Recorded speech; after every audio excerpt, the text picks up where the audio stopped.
India is going through a massive state of flux. I've just returned from 5 glorious weeks of traveling through villages, towns, and big cities. And I can say that in all the years that I've been visiting India, I have never seen so much infrastructural development as I did on this last trip. We are hurtling towards an idea of progress and development that's largely a Western construct, it's a Western narrative.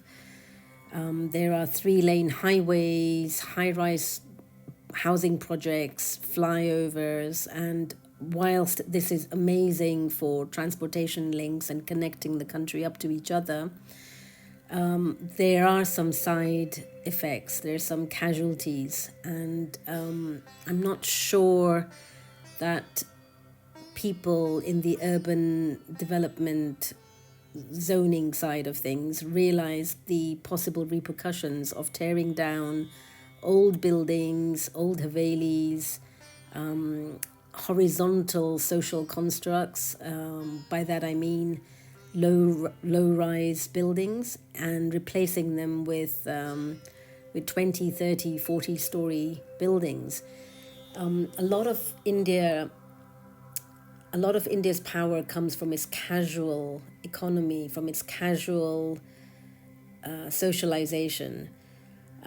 From a street level, you can see this all around you. People sell things on the streets.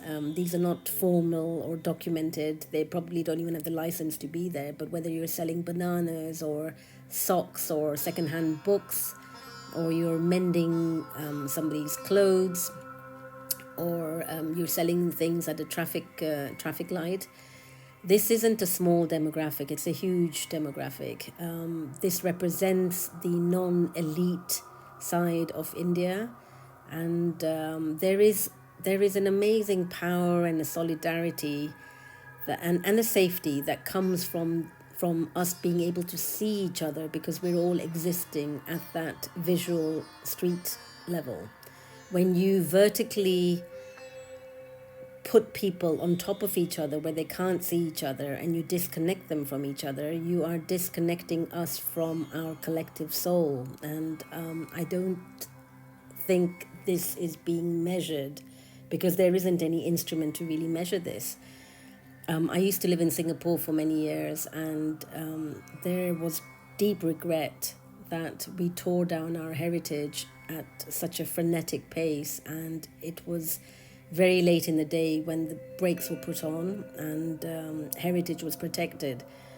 And we don't seem to be doing that. The big heritage sites are protected, but for example, my parents' villages in Karamsad and Dharmaj in Gujarat, Havelis are being pulled down because the person owning them lives abroad, and they are disconnected with India and the narrative there, and so their connection is no longer valid or on, and they tear it down because it's too much of a liability, they can't justify the cost, etc.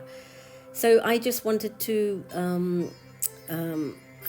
air some thoughts that history doesn't belong to an individual or a family. History shapes identity. Our habitat shapes identity.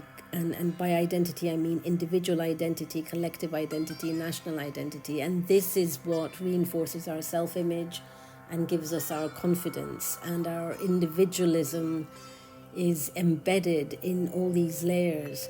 So when we tear our individual narratives down and we replace them with homogeneous, vertical, isolated, albeit pragmatic silos, what are the repercussions?